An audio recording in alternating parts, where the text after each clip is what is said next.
Okay, here we are in January 2023. This is Rayce Robinson, your favorite Florida mortgage broker, looking at the numbers through the end of December for 2022. Going to see how the year ended up. Man, totally a tale of two different markets from the beginning of the year to the end. So let's take a look at the big changes here. So in inventory, I highlighted, I think, the more important ones.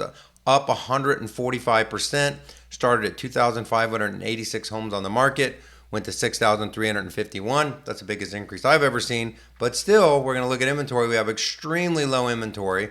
Median price up a little bit. This says 3.9%. I've heard different numbers. But basically, started at 340 as the median at the beginning of the year to 353 200. That's also an increase, obviously, of the 3.9%. A lot of people thought prices would go down. I've been saying almost every video, there's not enough inventory at this point, and I don't believe there will be to move the needle. We'll talk about that for 2023. Sales dropped 37.8%. That's the biggest drop I've ever seen. That's where you're seeing the market correction play out with the Fed increasing the cost of money, meaning less people qualify, less people could buy, and that really went from like 3% all the way up to almost 7%. So that's where you saw that big slowdown. And then in inventory, this has obviously been the star of the show all year. We went from 0.68, so like a half, right, of months of inventory to now under 3 months of inventory. And if you look right here, just in 2022, just from last month, we fell from 3.61 to 2.85. So we're actually going down again as far as inventory goes. Another number here that I thought was interesting, I seen an article that said foreclosures are up 90%, and they are, but we went from 9 to 17, which means there's still almost no distressed sales in the market because sellers have a lot of equity. There's really no way for that inventory to come from, which I've been saying, again, in almost every video. You have to have forced selling, and sellers just have too much equity and too low of payments. So let's look I like to look at the trend from November, with the last month to this month. So rates, they're saying 6.58 fell to 6.12. Actually, they've fallen a little more than that, depending on the situation, but rates have continued to fall. Total homes on the market fell. We've been getting this increase, and then we fell 7,197 down to 6,351. Single family homes fell.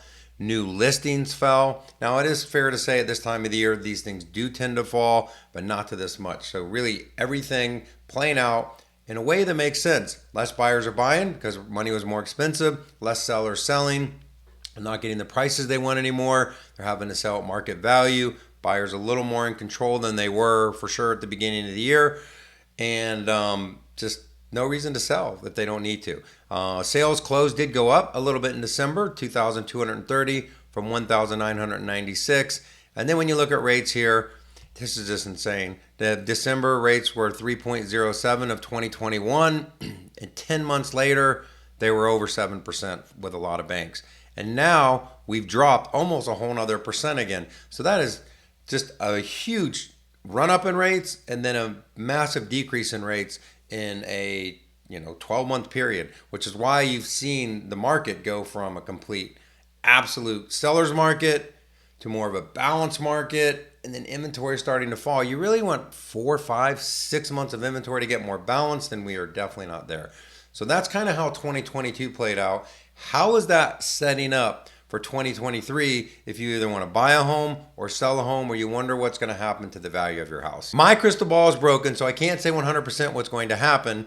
What I can say is what's likely to happen, which is rates are going to probably fall under 5.5%. This is not financial advice. You have to do your own research, but this is most likely going to play out throughout 2023 as rates are going to trickle down, get closer to 5%, making payments less expensive, and more buyers jumping in the market. If you're a seller and you want to sell, you're not able to get wish pricing anymore, meaning you can't just price the home at anything that you want. You're going to get forced into selling probably more close to what market value is. You may be helping buyers with closing costs and doing some of the things that haven't happened over the last few years, but you're certainly not getting killed on pricing, though it has softened because there are less buyers, even though there's less inventory. So again, if you don't need to sell, you probably got record low rates, record low payments, lots of equity, really no reason to sell. If you do have to sell, you're not going to get crushed, but you are going to have to come to the reality that the market has changed and has become more in favor of buyers compared to where we've been at for the last few years.